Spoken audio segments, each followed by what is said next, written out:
2025 ഒരുപാട് perfume use ചെയ്ത കൂട്ടത്തിൽ എനിക്ക് ഏറ്റവും കൂടുതൽ ലാസ്റ്റ് ചെയ്തിട്ടുള്ള ഒരു പെർഫ്യൂം ഞാൻ ഇന്ന് നിങ്ങൾക്ക് കാണിച്ചു തരാം. ഇതിൻ്റെ സ്മെല്ലും അടിപൊളിയാണ്. ഇതിൻ്റെ ഏറ്റവും സ്പെഷ്യാലിറ്റി എന്ന് പറയുന്നത് ഇതിൻ്റെ പാക്കേജിങ്. ഇതാണ് ആ perfume, Dubai avenue future by Sheikh Zayed. ഇതിൻ്റെ പാക്കേജിങ് ഞാൻ നേരത്തെ പറഞ്ഞില്ലേ, ഇതാണ് ഇതിൻ്റെ പാക്കേജിംഗ് ആയിട്ട് വരുന്നത്.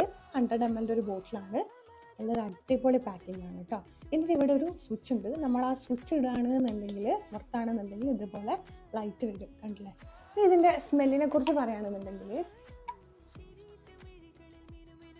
ഗാൽബാനത്തിൻ്റെയും ബർഗമോട്ട് ഓറഞ്ചിൻ്റെ ഒക്കെ ഒരു സ്മെല്ലാണ് ഇതിൻ്റെ ടോപ്പ് നോട്ടായിട്ട് വരുന്നത്. കുറച്ച് കഴിയുമ്പോൾ നമുക്കൊരു ഇഞ്ചിയുടെ സ്മെല്ല്, അത് കഴിഞ്ഞിട്ട് ഒരു ചന്ദനത്തിൻ്റെ ഒക്കെ ഒരു സ്മെല്ല് വരും കേട്ടോ. നല്ല അടിപൊളി സ്മെല്ലാണ്. ഇത് ഏകദേശം 24 മണിക്കൂർ ലാസ്റ്റ് ചെയ്യുന്നൊന്നും ഞാൻ പറയുന്നില്ല. എനിക്കൊരു 5-6 മണിക്കൂറോളം ഇത് ലാസ്റ്റ് ചെയ്തിട്ടുണ്ട് കേട്ടോ. സ്മെല്ലും ലാസ്റ്റിങ്ങും മാത്രമല്ല, ഇതിൻ്റെ പാക്കേജിങ്ങും വളരെ സ്പെഷ്യലാണ്. ഇതേപോലെ ഒരു സ്വിച്ചൊക്കെ ആയിട്ട് ഒരാൾക്ക് ഗിഫ്റ്റൊക്കെ കൊടുക്കാൻ പറ്റിയ ഒരു പാക്കേജിങ് ആണ് കേട്ടോ. അപ്പോൾ പെർഫ്യൂമിൻ്റെ പേര് Dubai avenue future by Sheikh.